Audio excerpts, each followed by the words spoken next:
Hey, fellow humans. Hope everybody's having an awesome now. Um, so I wanted to take just a few minutes today and just talk a little bit about something that I think is pretty important in all of our lives, but probably really right now. And that's this idea of mindfulness. Um, I think that too many times mindfulness gets kind of a woo-woo thing of attachment to it. But in fact, really all mindfulness really is focused attention. So basically, it's my full awareness in this present moment to whatever it is I'm doing, to whatever it is whoever I'm talking to, even to the thoughts I'm having. We're really not that aware most of the time of really what's going on around us, or even more so what's going on within us. And so, as I think right now, especially in the time of quarantine, when we have a lot of families, a lot of people that are like together a lot, and my question becomes to myself, the time that they have with one another is it quality? Because quantity does not mean quality. And so, I think back to my earlier years. I'm the unmedicated ADHD guy. I've always struggled with distraction.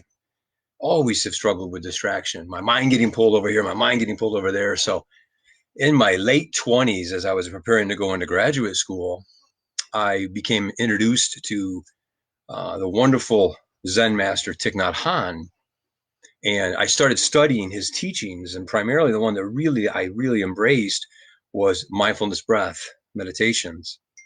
And it's a very simple type of a concept, but it's not a simple thing to do.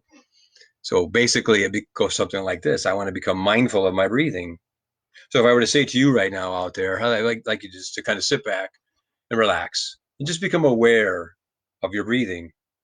Most of us would go, we try to control it instead of just becoming aware of it, right? So I asked myself, wait a minute, was I controlling the breathing before I became aware of it? Absolutely not. So the process of mindfulness is simply allowing ourselves to become aware, to become fully present to that which is happening. And so I think back to my early 30s. I was going through graduate school and I was working a full-time job, and I finished graduate school. So I had my full-time job and I'm starting my private practice, and I had young daughters. And I wanted nothing more. I still want nothing more than to have a strong emotional connection to my daughters, which can be a hard thing to do if you aren't physically present with them at times. You could really believe that. And so I was trying to find these ideas and things that I could do that would bring my mind back to them. So one of the things I did at the beginning was I had my little Buddha bells, if you will, and I would hang them from my rearview mirror in my Blazer. And during the course of the day, I was driving around. If I would turn a corner or if I hit a bump, right, the bells would go off, and that would be like my little reminder to myself to simply, I would say a little mantra. Lindsay, I love you. I hope you're having a wonderful day. Emily, I love you. I hope you're having a wonderful day. So I couldn't be physically present with them, but I was emotionally and mentally present. I think that really helped me. I think that really helped me. And so, as I was going along and being so busy, like so many of us can relate to, we're always so busy, right? And you want to be available. I wanted to be nothing more than to be emotionally and mentally available with my daughters and my family. And so um, I remember that I wrote I wrote a little poem. I wrote a little poem, and I kind of used some mantras that Thich Nhat Hanh had shared. And so I'd like to share this poem with you. And as I'm reading it, you know, put your life in there and put the people that you want to be connected with. Put maybe even your own situation in life right now that you want to be more present with. Because really, mindfulness is nothing more than a shift. It's paying attention to the intention. What is my intention? I need to bring my attention to it, my focused awareness, if you will. That enhances the experience 100-fold. So I want to share this little poem with you, and hope it resonates with you. I called it, Daddy, Are You With Me? Daddy, are you with me when we go walking around the block? Or are you just walking around the block? Darling, I know you are there, and I am so happy. Daddy, are you reading the stories to me, or are you just reading the words? Haha, darling, I know you are there, and I am so happy. Daddy, are you pushing me in the swing, or are you just pushing the swing? Daddy, I know you are there, and I am so happy. Daddy, when you hold my hand, are you holding me or just my hand? Darling, I know you are there, and I am so happy. Daddy, now is the later you promised. Are you with me? Darling, I know you are there, and I am so happy. Daddy, do you know the me when you say, I love you? Haha, darling, I know you are there, and I love you. So I hope you can see that it's just simply a matter of shifting awareness. I see so, you know, I go to the park and I see a lot of families, which not so much now, obviously, right? But I can't wait till I can see that again.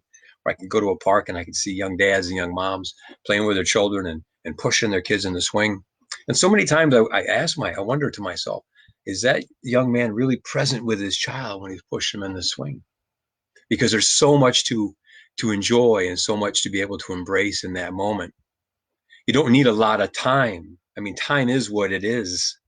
We don't get any more, we don't get any less. It is exactly what it is. There's 24 hours in a day, and how you choose to use them obviously makes a tremendous amount of difference. But I think more importantly, how we choose to be aware of the time is really important. I think back to a time when my oldest daughter came home from school, and I think my teacher in first or second grade, and she was like, Daddy, I learned how to tell time today. And I remember my response was, Oh, honey, I'm so sorry. And she was like, What? I said, Well, because now you have to have anxiety or worry, because now we have a time that tells me what I should have done before or what I need to do later instead of right now, which is the beautiful gift that children have. They live right now. And so I've embraced this tagline, embracing now, whether it's embracing a sunrise or whether it's embracing a sunset or whether it's embracing a smile from somebody that's got a mask on and I can see the smile in their eyes and I embrace that smile. It's a matter of a mind shift. It's a matter of a simple decision to become aware from a non judgmental place of acceptance that I'm embracing this moment. So I hope that helps. I hope that gives you something to be mindful of. And again, it can all begin in the breath. That's the anchor that I love to use. I take myself back into my breath, becoming aware of my breath brings me back into this moment. So hope this is helpful. And until next time, right on. Much love.